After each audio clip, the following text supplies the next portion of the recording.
Hello, everyone, and welcome to the show. We're grateful to have you with us today. This is a podcast where we interview people, and they tell us their stories of the things that they have done that is above and beyond. We interview business owners, we interview athletes, we interview people that have overcome big obstacles or followed their dreams in some way. And we get inspired by what other people are doing, and it gives us courage to go do the amazing things that we want to do.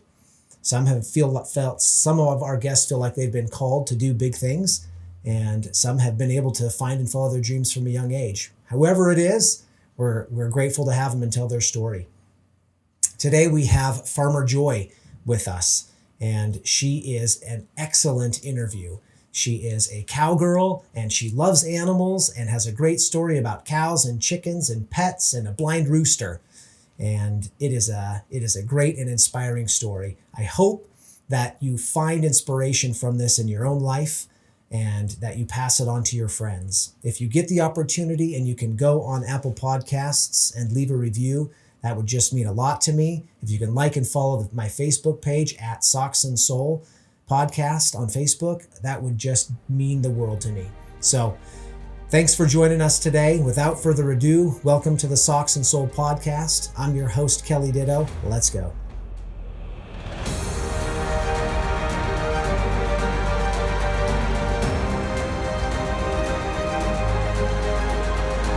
I'm excited to have in my studio today Farmer Joy.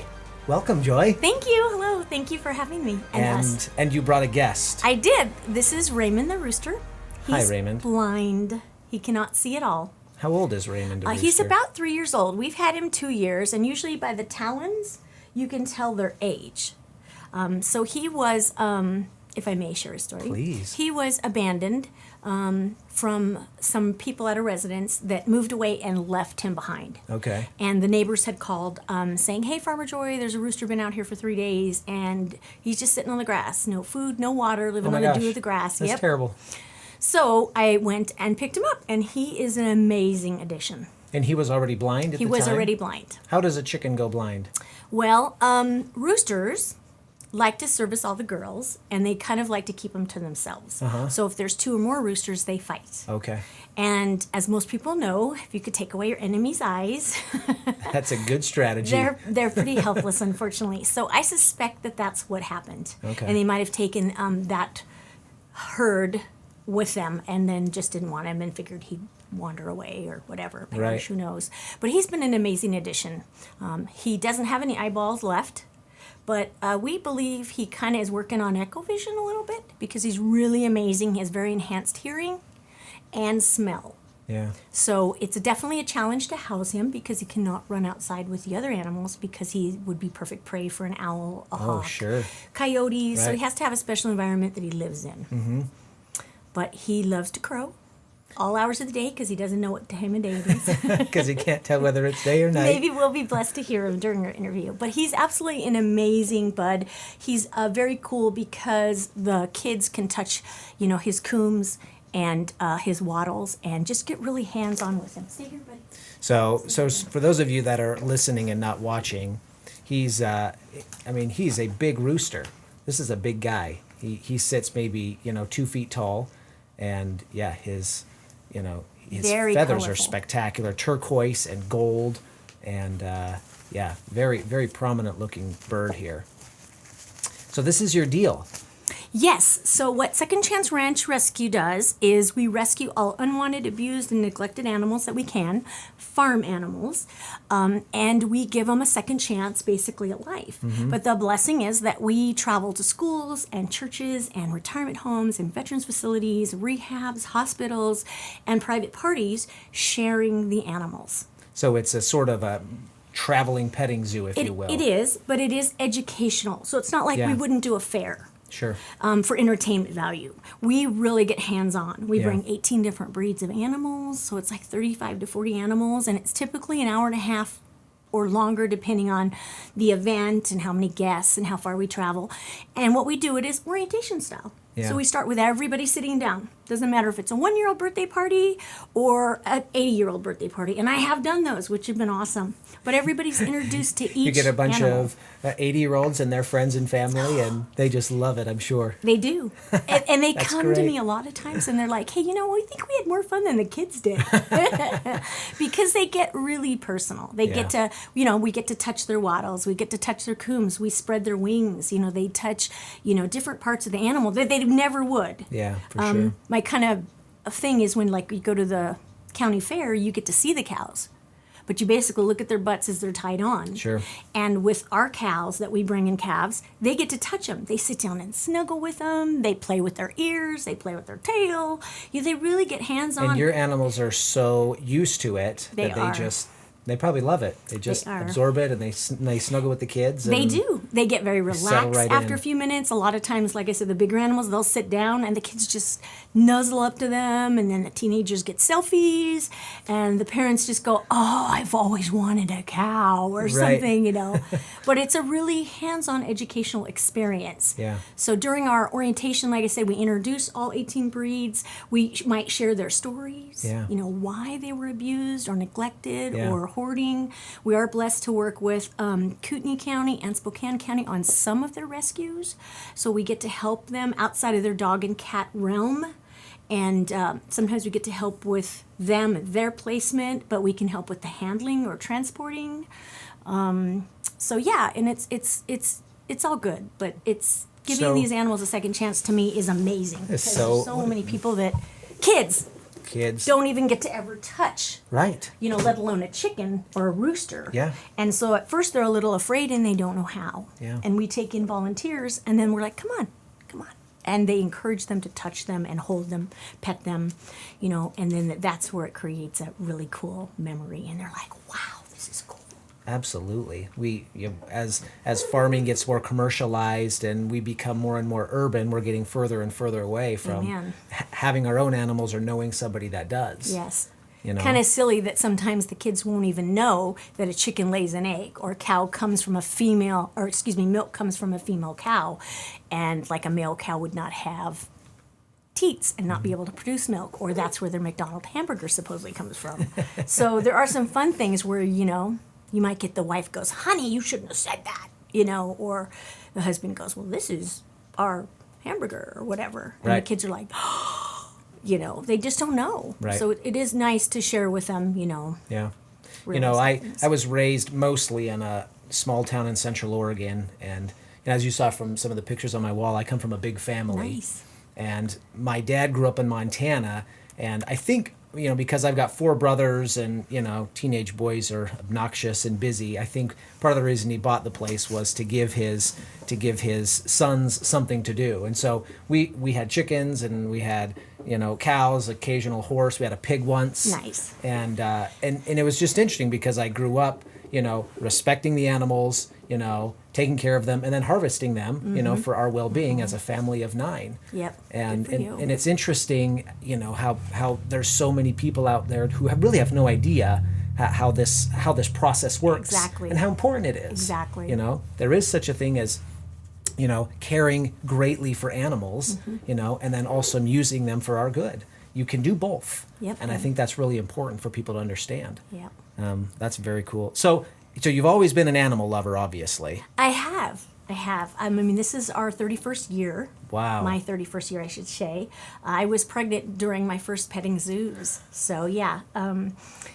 Yes, and I'm blessed to have a very good amount of Spokane individuals that pretty much hire us almost every year. Mm-hmm. They will have us come out and visit. Yeah. Which is awesome. Yeah. Definitely blessed. So did you grow up around here, and did you grow up on a farm? I And did not. What was Neither your one. first animal? I'm so interested in how you got here Well, because that's a really you good- come in here and you good just story. explode animal love. Again, for those that are listening, not watching, Joy has this spectacular cowboy hat. She's got this Cowgirl. beautiful, cowgirl hat. It's beautiful. Yeah. cowgirl hats are way prettier than cowboy hats.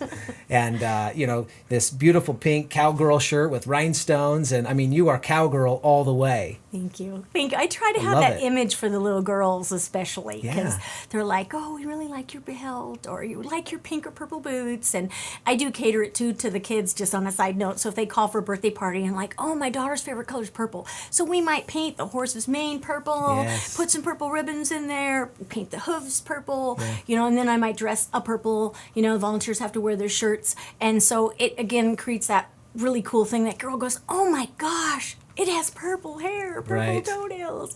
And we like that. That's fun too. But thank you. I do try and have that image because I think it's kind of unprofessional if I was just in a pair of t-shirt and a pair of jeans. Yeah. I want to portray, I am this cowgirl. I have a lot of horses. I ride. We teach ride. We do trail rides. We do all kinds of fun things. So it's nice to have that image, I think, to be professional. Absolutely.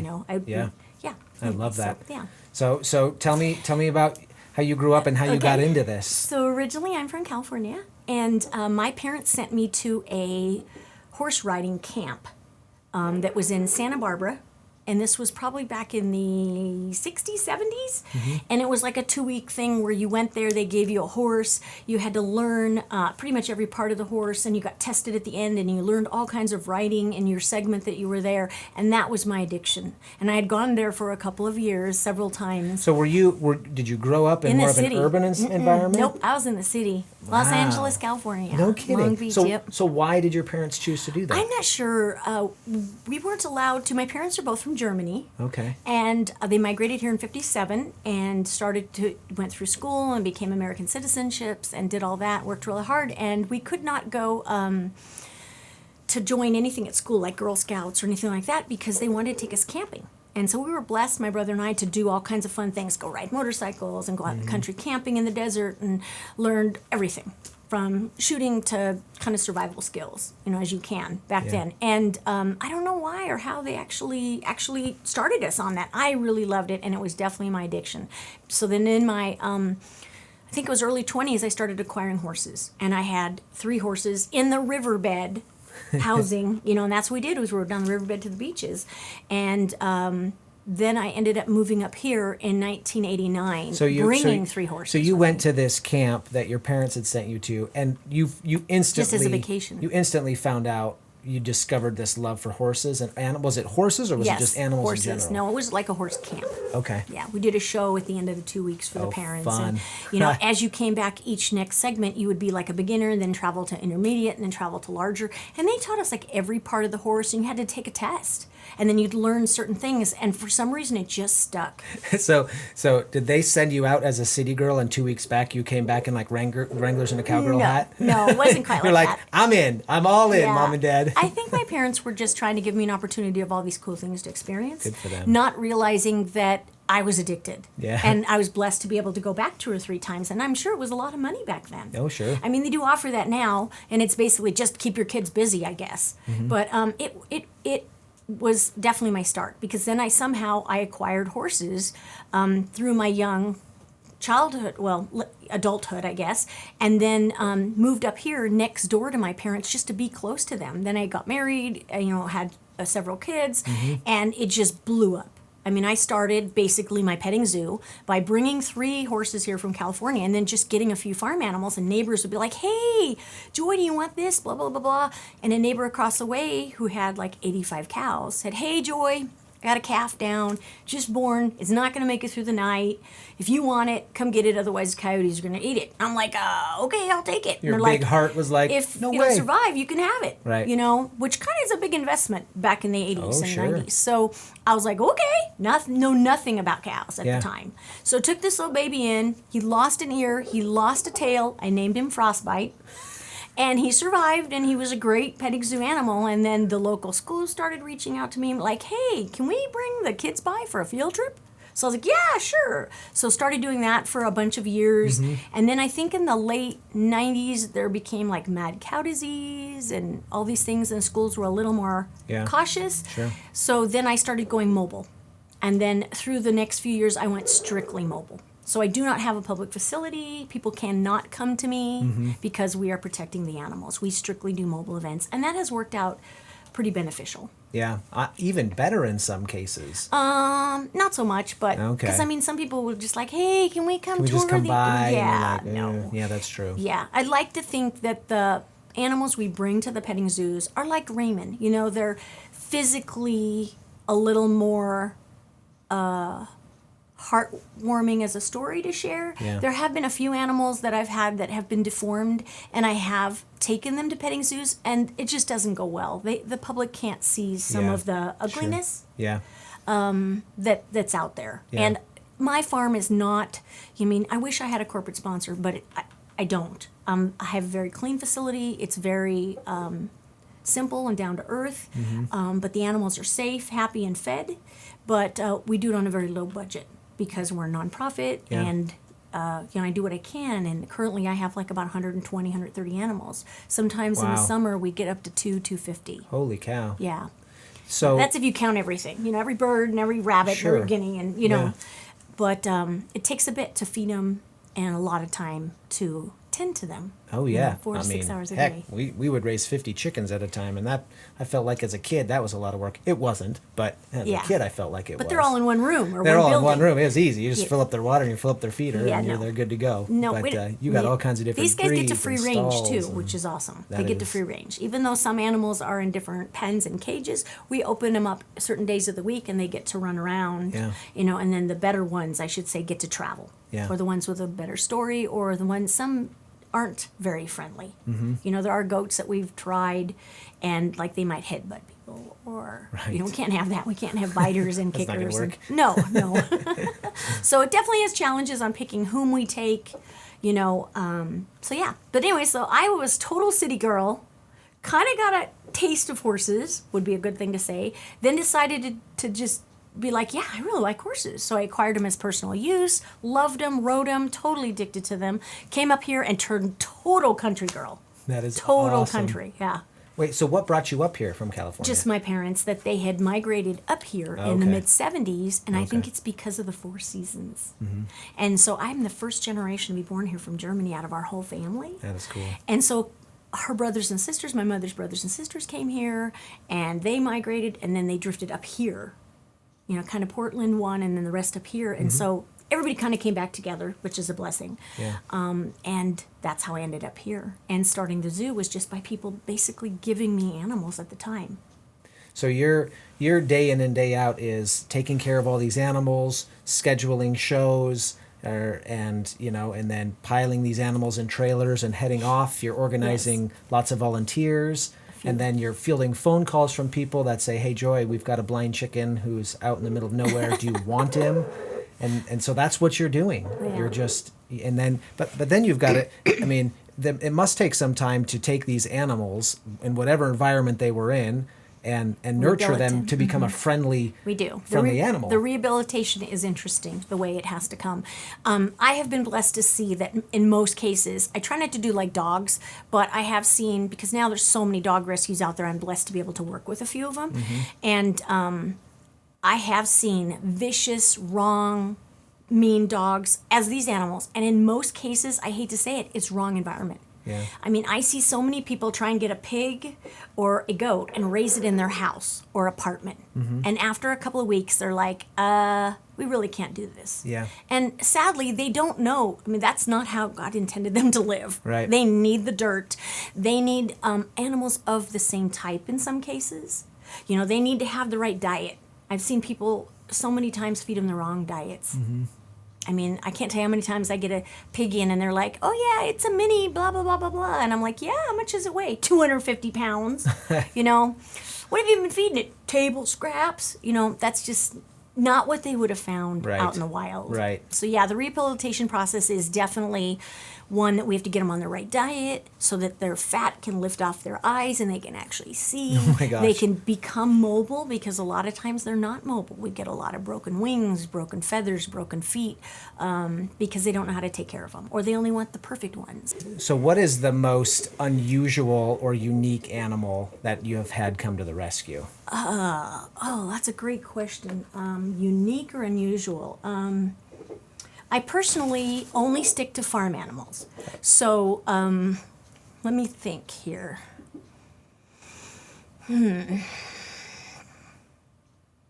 It's not like I've ever been asked to take in a camel or anything weird, but and we don't have Africa type style, no giraffes or elephants. Right.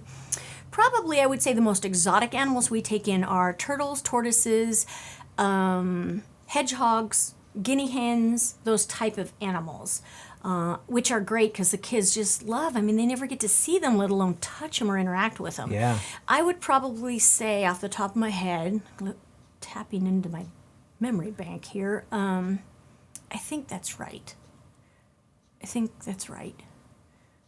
Yeah. My favorite few have been roosters, I think, are my personal, and alpacas and llamas, and goats. I know that sounds weird, but those 4 have so much interesting stuff about them that people just don't know or let alone get to touch. Right. Unfortunately, most kids, or adults, I should say, have, if they've had experience on farms like yourself, they always have some scary story about a goose chasing them, Yes. a chicken attacking, a rooster Yeah. attacking them, those kind of things. So it's really nice when you have a sweet, docile one and they're like, have this 30-year-old trauma that they can come in and, oh, okay, this is good. It is funny because, true.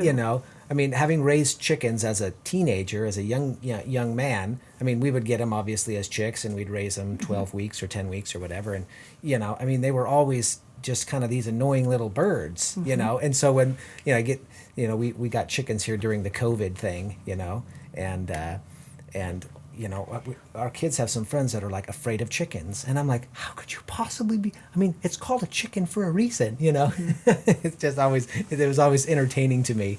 That some people, but it's based out of something that happened to them as a kid or whatever. Yep. There's many people that have had huge trauma being attacked by roosters and geese. Those are the most 2. There's also alpaca stories, Yeah. llama stories, donkey, horses, Yep. and that's one of the reasons that I really love. I love taking that negativeness and turning it into a positive experience. Yes. And getting hands-on, that's amazing therapy, and that's why I do what I do. I love going to a school where kids are like, what is that? I'm like, it's a rooster. But they might not have ever seen one their whole life, or they're scared of it. And being able to get hands-on and go, this is soft, this is hard, this is what they use this for, this is what they don't use it for, and I can agely appropriately, during my orientation, gear it towards that age group that they can understand it. Yeah. When we go to a senior home and we can put bunnies in their laps, whether they can hear, whether they can see, whether they are stroke-ridden, whether they can do anything, they can feel that animal. And it calms them down. They can touch it. I mean, I've had therapists over the years say, I have never seen them smile. No kidding. So it's so amazing. I'm so blessed to do what I'm able to do with these animals and to share them with humans. This is, I mean, I'm really touching the chord on why you do what you do. It's not only that all these animals have a story to share, they have so much love to give. Yeah. They might come in extremely wild and strung out and angry, and all they want to do is be loved and pet. They don't want to be sitting on the dinner table. Yeah. Yeah. And they definitely can touch so many people. And when you see Grandma over there going, oh, we used to catch these and put them in the fryer, and she's got some great old stories, but she's never had one on her lap loving on her, loving on him or her.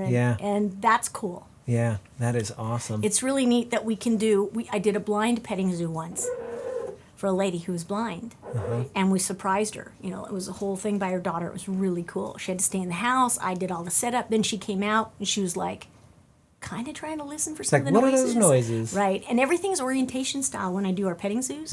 So it's like, this is Raymond. Raymond's 3 years old. This is the type he is, the breed he is. Please touch it, his talons. Please touch, this. Please touch that. Touch his combs. Touch it all. And they're just like, wow, I've never been able to do this before. Yeah. And it doesn't matter if that old adult or that young child, even if they have challenges, they can still touch, see, and feel. There's something magical about Amen. life, and Amen. my wife she's a clinical therapist. Oh, And so she's occasionally, being married to her, I have a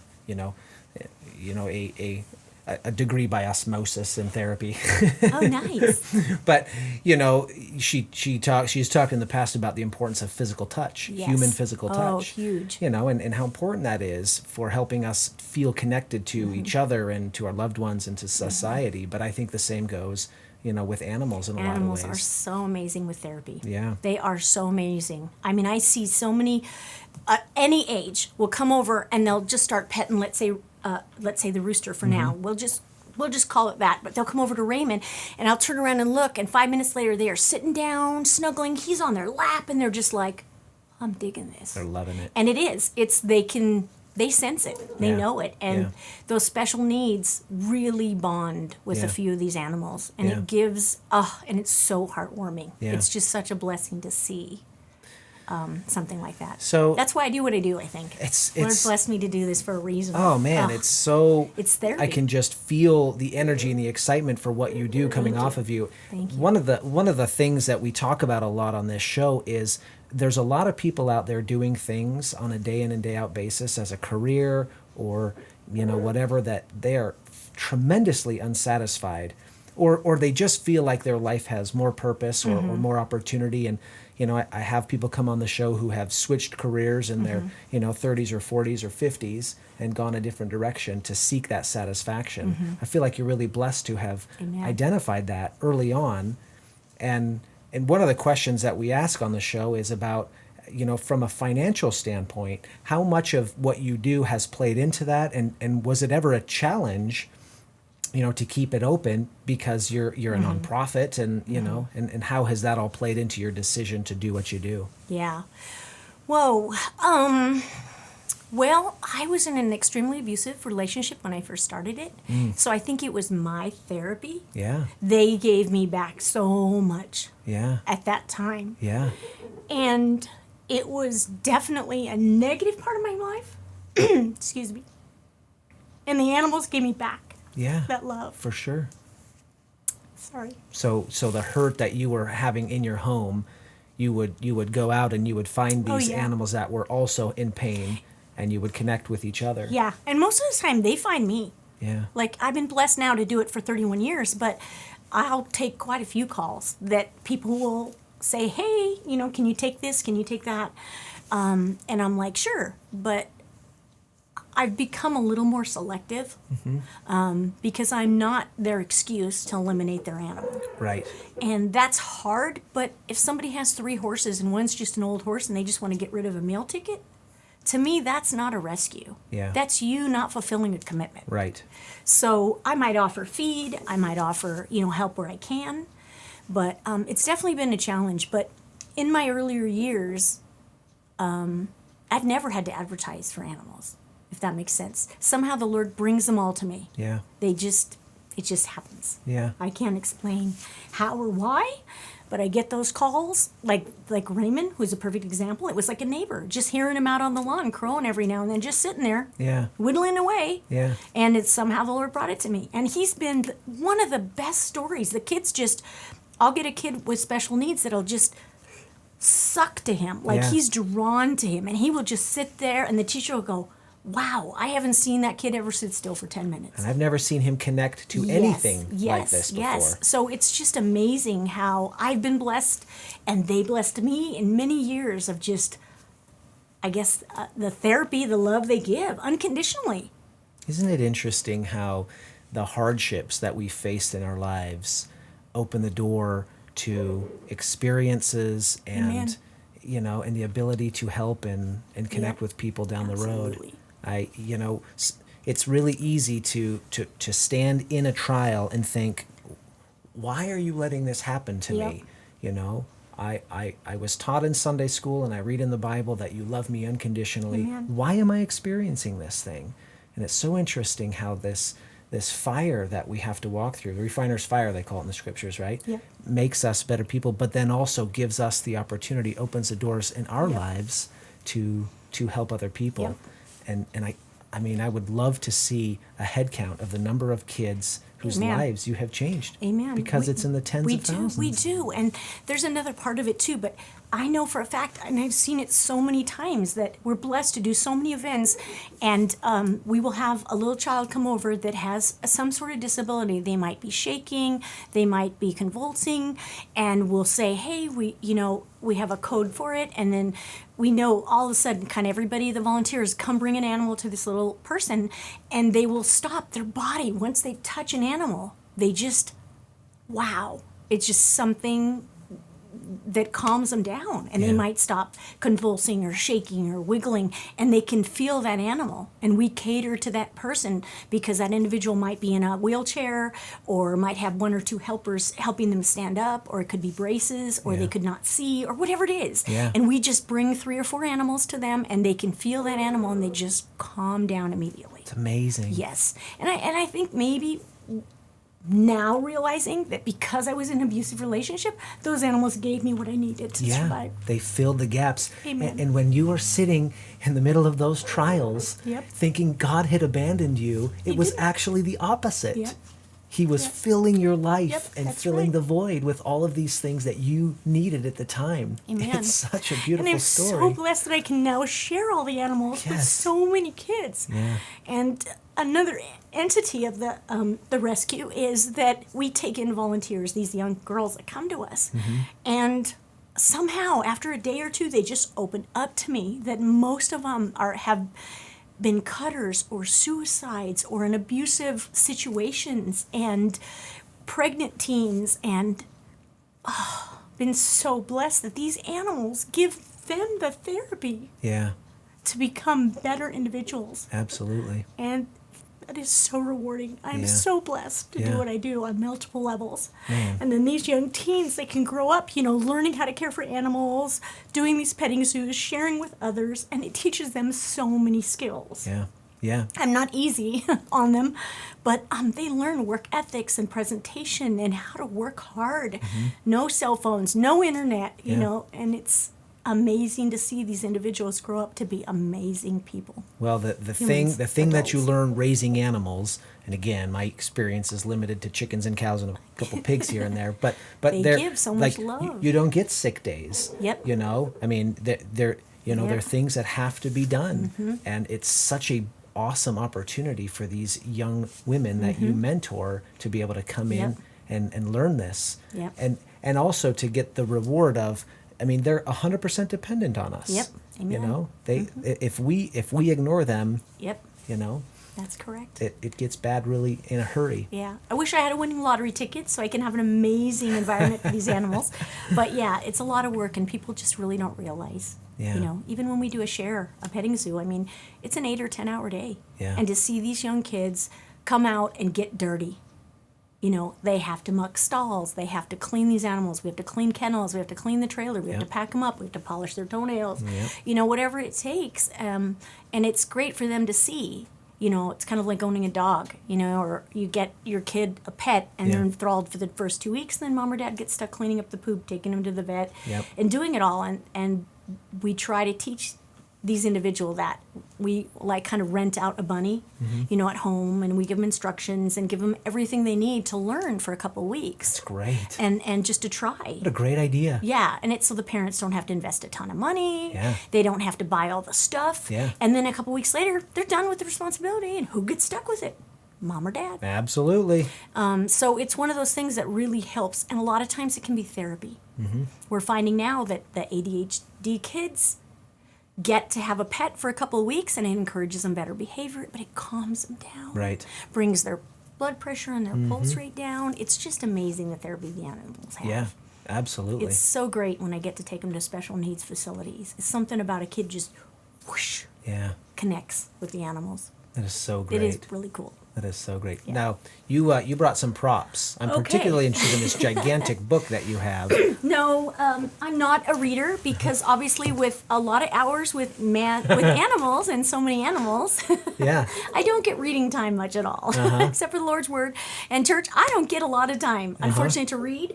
But one book that has inspired me was I got this really cool livestock encyclopedia So from 19. I mean, this is like a 3.5-inch book. It looks like it's from the 1800s. 1909. I mean, this is a cool old book right here. It's very cool. I thought about getting rebinded. So when I first started, I didn't have any paperwork on what I do. And I didn't know I was going to be a rescue petting zoo education center. You were just kind of flying by the seat of your pants. I was. You were like, I love animals, and people know I love do. animals, and I want to share them, and people Amen. want to share them with me, and that's Amen. what was going on. I think in looking back 30 years, I think that it was my therapy through my abusive relationship For sure at the it time. was. And they gave me back unconditionally. Yeah, And you bet. it was amazing. Yeah. But I didn't have a book on how to run it. So And there was no internet when you started. yeah, and even the internet, not everything's true that's on there. But this kind of helped me a little bit, but it was very dated. But it's a cool old book, kind of a livestock and complete stock doctrine, because what I do is not really found in a book or even on the internet. And I'll give you a small experience. Yeah. I had a calf that was having a baby. And we asked the farmer across the way to come over, and I'm like, hey, look, come to me. It looks like the baby's kind of stuck. I don't know what to do. Right. So he gets out a come-along chain. And to describe them, they're a long metal thing with chains and 2 hooks and then a ratchet kind of tightening thing. Yep. And he started putting it on the cow, the mama cow's legs, and was going to stretch it and of the baby and pull the thing out by manual power. Right. So after watching this, I was like, That was horrifying. not really what I want to do. Yeah, ever again. And so just being a mom, having had a few babies, Yep. and not really into medicine and that angle of it, I kind of went, there's got to be a better way here to do this. So thinking of just looking at it, I don't know what the Lord maybe talked to me back then, and I put my hands inside, basically creating that airlock Yeah. to open, and as I put my hands in, the baby just kind of more slipped out, Yeah. because it was not correctly, like what you might call breech Yeah. in humans, and that baby kind of just came out of the mom much easier by me opening just a stupid air hole. But Yeah. I guess old farmers, who all I had to rely on back in the early 90s, that's the way they did it, and Yeah. it's called pulling calves for a reason, because they They're chaining the calf to a tree and pulling and them they out. use a come along to pull them out at times. And I'm not trying to make it look bad to the Sure. farming industry. Please, no disrespect. But since then, I've learned, wait a minute, let's treat this as a human body kind of thing. And Yeah. there's just air suction going on here Yeah. or whatever. And I've been blessed. I don't know, maybe it was the Lord, telling me how to get hands on. Yeah. But that gave me a great experience of, wait a minute, I'm not going to find this on the internet. I'm not going to find anything, and there's no book on how to do this. I'm just going to have to experiment with it. Yeah. And I was blessed to learn a lot of this stuff in my first few years, going, okay, I got this figured out. Yeah. A lot of people don't know that male cows don't live very long when they're born, because one male cow can service 100 or so females. Sure. So what do they do with the male cows? Right. People don't realize that. Yeah. You're always going to see females. Yep. And those are the little tiny things of education that we try to Yeah. educate when we're out there with petting zoos. So you've used this book as kind of a guideline to help you. A little. It's kind of dated, so. Yeah. Does it have a section there about birthing with come-alongs? Or? No, it didn't. But yeah, it's hard to go back to the 1900s, and we've come a long way since then. Sure. And I think mom and midwifery, those Yeah. things are more what God, I think, wanted. Yeah, With a for gentle sure. hand, and so that kind of has helped in some ways. But I have done a lot of popsicle sticks and vet wrap bandages that I don't think there's a book version for. But I don't get much time for reading. Sorry. We just figure it out as we go along. So I was Facebook stalking you before the show, and I noticed something kind of awesome about you, that you are roller derby woman. So how did you get into that, and what's the story behind that? Okay, so I am part of Lilac City Roller Girls, and I have been doing it for 12 years. I am one of the oldest roller derby active skater in the United States. I think there's a handful of us that still do it around the United States, and fewer and fewer, more and more, and I'm blessed to be able to do it. You must be in good shape. Yeah, I'm pretty good. I mean, shaped, yeah. I know you're these out- animals keep me Yeah, fit. I know. trust me. You're chasing animals all day long, but I mean, roller derbies, it's Yeah. no joke. Yeah, no, it's not. I have been blessed to have a few dabbles in roller skating over the years. I have been blessed to, I tried to skate a long time ago when I was a youngster, and the figure skating world was okay. I don't know, didn't like it very much. Then I went into disco skating. And as funny as that may sound, but back in the 70s, 80s, it was very popular. It was fun, and I had a partner, and we did all these tricks and stunts, and I was blessed to, from there, get to travel the world. No kidding. Yeah. You were like a competitive disco. No, not competitive. No, you it just was, did it for show. fun. Yep, I got a couple of sponsors, and we traveled the French Riviera, and then I went back to the Eiffel Tower. Okay, Joy, if you had sponsors, you were a professional. Okay. That's the definition of being a professional. Somebody was paying you to do it. They did. And it was mostly for companies. Yeah. But I got blessed. I definitely got blessed with being able to do that. And it was fun. And I got to learn, and it was amazing. So when I heard of roller derby in this town, I was like, what? I love skating. I'm all over that stuff. And here I am going from, oh, Lord, adagio and pairs and all this fancy stuff to roller derby, and I'm like, okay. And I didn't know, wait a minute, I can't stand up and be pretty. I have to squat down and be tough and don't fall. And I'm like, put a helmet on. You're supposed to fall? Wait a minute, I'm going to fall? I never fall. What are you talking about? I spent all these years learning not to fall. Yes, exactly, and be pretty and this, and now you have to be mean and tough and pretend you have a persona. And so it was very different, but I learned, and I love it, and it's a little aggressive, but it has evolved quite a bit over the years. When it first started, it was more for show and entertainment, and it's a real athletic sport now. And it's amazing. The women that come there, oh boy, that's a whole different thing, that they're all looking just to fit in, kind of, I think, somewhere. I just wanted to skate. But it's amazing. It's awesome. It's an amazing competitive thing to do, and you have to play by the rules. It's not really hitting and all these things that are illegal. You're not allowed to use your hands or arms or elbows. So you have to do it with your body, and there's certain things. But it's a lot of work. It's a very competitive sport. It's now also co-ed and men as well, but it did start with strictly women. And it's awesome. I have an amazing team. And I imagine that you get pretty close with these teammates. Very close. Because it's a pretty unique sport. Yes, and you bond with these and women. They're amazing. We're like roller derby babes. Yeah. Like, we got this thing together. So do you have like a roller derby name? I do. Oh, lay it on me. Joyful Destroyful. Oh, that is great. Joyful Destroyful. Oh, man. Yeah. Don't be fooled by the Farmer Joy persona, because Joyful the Destroyful. But I'm not mean. I'm strategic. But I've been blessed, like I said, to have a great skating career and bring that here, and then went pro, and then bring that to have fun. And when I heard about it in Spokane, I'm like, where is this? I'm in. Take me there. I'm in. I want to do it. I had to learn, I'm not the meanest or the toughest. I definitely brought a lot of my dance skating and my disco skating era to this, but I can do okay for an old lady. I bet you're awesome. Thank you. There's not many over 60 skaters, so. That is super cool. But I enjoy it. It's an amazing bond of women, and it definitely teaches you a lot. And it keeps you in shape, too. Well, my farm, I think, does that, but yeah, it does keep me in shape as well. We're kind of shut down now because of the, But how many teams are there in this area?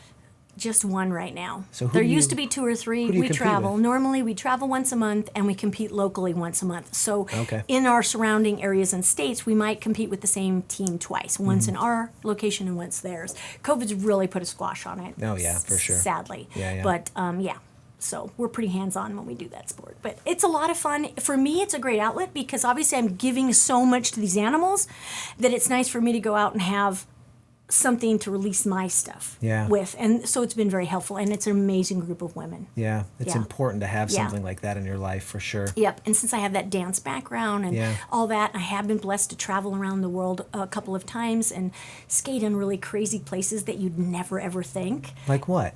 I have skated on the Eiffel Tower. What? Yes, there is a top level, and we did a Peugeot car commercial, and they had a car up there, and we did a skating commercial. When was this? What year? I've got to find this on the internet. I know, It's got to be there somewhere. It's probably early 80s. Early 80s.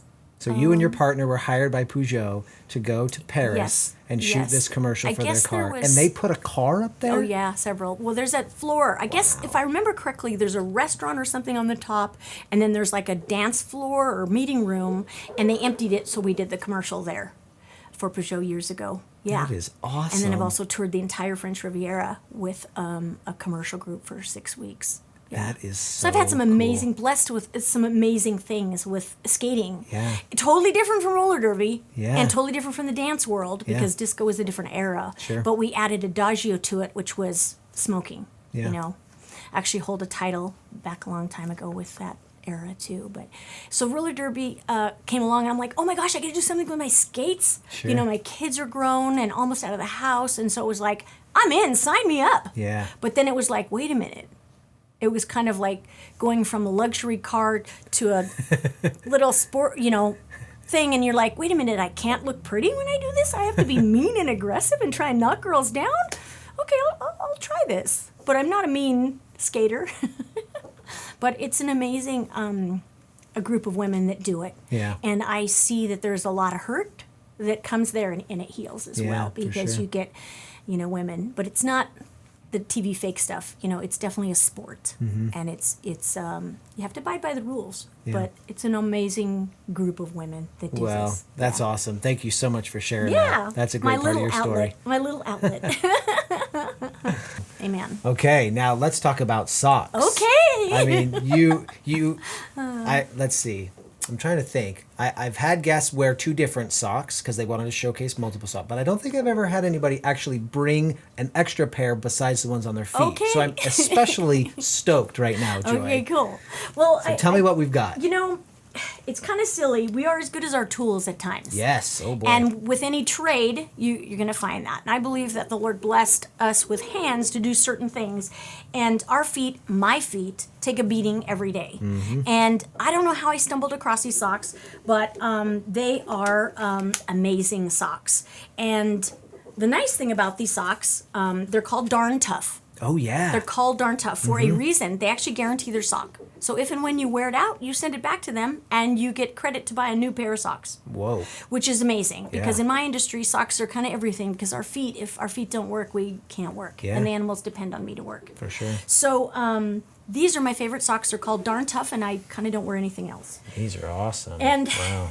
they make a whole bunch of socks for every industry of work. They have padded heels. They have padded toes. This almost looks like a ski sock. And it's super long because you have to wear big muck boots. Yeah. So they do wear different kinds, and they make them trek socks and hiking socks and boot socks and thick socks and thin socks because our feet are everything. If my feet don't work, I can't tend to my animals. For sure. And when you're wearing muck boots, it's not comfortable sometimes. They don't make a lot of very good muck boots that have heels and soles and lifts and, you know, different areas to cater to comfortness. So it's all in our socks. So we can Yes. wear padded heels, padded toes, insulated, non-insulated. Yeah. They make them for running and tracking and jogging. And I like the fact that when and if they do wear out, I get to send them back and I get to go get a new pair. How many times have you sent them back? Oh, goodness. Well, let me think. I have been wearing them probably for 15 years. Okay. I may sound like a commercial here. But I won't wear anything else now but them. All right. Because they are comfortable. Yeah. And because when you're wearing cowgirl boots and muck boots, you need something that helps your calf, Yeah. helps your ankle, help Yeah. your toes to stay warm.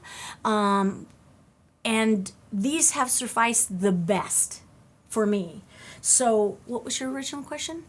I don't know, but sorry. what I'm thinking now is you might be the first person I've ever had on this show who is more passionate about socks than I am. Well, when you spend a lot of hours, 4 to 6 hours a day outside with animals, and I am not like the mailman.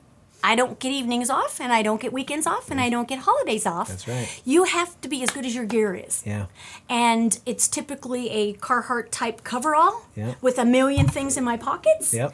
And if you don't have good, cold, warm feet, warm toes, Oh, and you're warm miserable. hands, you're dead. Yep. And when feeding takes you an hour to hour and a half, 2 or 3 times a day, you have to be comfortable. I love it. And so my tools are my Carhartt and my socks I love and it. my gloves. And in doing this for over 30 years, trust me, I've tried a lot of different stuff. Yes, I'm sure you have. And when your boots leak, when you step in a mud puddle Oh. or you step in a hole and it ruins your boot and then your sock has to absorb it, you just got to keep on going because you don't get to go back when you've got a couple layers on, when it's freezing, because I always tell people, the mailman gets days off. But I don't. No Yep. holidays. Doesn't matter how cold or how hot it is. Those animals survive on me going out there and giving them fresh water, food, and love. Yep, they're totally dependent. So these are super, super, super These are awesome. important in I my love world. them. And I tell you, darn Oh yeah, tough. I remember my question. How many have you said have you sent back? Oh, maybe like 5 or 6, not that many. Wow, Because okay. they really last a long time. Yeah. And I wear them out. Right. Like the heels rub, and they're amazing, but they make these socks with a lifetime guarantee. How many times do you see that? On socks? Never. Yes, and I mean, seriously, I have had them 10 or 15 years, and I wear them a lot. That's amazing. So I am a kind of a walking billboard for them, I guess. Okay, I'm going to try I'm them like, out. great testimony. Darn Tough are amazing because I bought them first, and I know they're like $20 a pair. Sure. But they'll be the best sock you ever have because you're Okay. like, wow. They cater them now to so many industries that you can actually have comfortable feet. I would love to hear you out in the audience if you've had experience with Darn Tough socks. Yes. I'd love to hear your experiences. Yes. And they make amazing and you, hiking, trekking. You and me and Joy, we will. Amen. We will start this thread on talking about our experience with Darn Tough. I'm excited. They're called Darn Tough for a reason. Yeah. Yeah, no questions asked. So I did not Sorry. know you were bringing Raymond. I know. So Surprise, you're surprise. gonna be stoked about my socks. Check Okay, these cool. babies out. Ooh. Now these are Oh, they're like They're chickens. They are chickens. These are my- Oh, Raymond, don't get excited. There's no girls here. It's just a sorry. sock picture. Yep, I know you're listening to us over there, Raymond. So these are my chicken socks. Actually, I think they're rooster socks. Yeah, that's better. They're Because rooster see socks. the eyes and see how he has the eyebrows, Uh-huh. and the girls don't have that. Yeah. Really? And I think the rooster socks, which is appropriate for you. That's perfect. Yeah. So I have a gift. Oh my. I have a gift for you. So it's funny. I'll pick out socks for my guests, and it's all Sometimes they're really poignant, but we prior to this, Joy and I met you at you brought the animals out to. My wife did a girls' camp last summer or the summer before, and that's where we kind of connected. Okay. Is my wife was like, you should interview Joy, Cute. Farmer Joy, because she Sorry if I is don't awesome. remember. No. I mean, you have to remind me more. There's no way you would, situation. and I was only there briefly. But I could see your love for animals then, and even more so now. So these socks, they actually say "lover" on them, Oh, and they got this cool. guy you're kind of giving a hug on it. Nice. Now these are one of my favorite brands. This is Stance. It's very comfortable. Not a good work sock necessarily, but it's very comfortable as far as socks Well, go. I can wear them for roller derby. They'd be great roller derby socks. I wear them when I play basketball or Nice. when I exercise or when I hike. Nice. And they have a couple of hike socks. Nice. that They'll are be really perfect. good. Thank you very much. So- yeah, they'll be perfect. They do not have a lifetime guarantee that I I'm know sorry. of. Stance, if you're Sorry. out there and I'm wrong, please correct me or sponsor this podcast one way or Amen. another. Sponsor it. Yay, Darn yay. tough. Joy needs a sponsor. Exact. I wish they would. I swear. Corporate sponsor would be perfect. Oh man, that'd be awesome. Any sponsor would be great. A blessing. Thank Yeah, you. yeah, for sure. Yeah.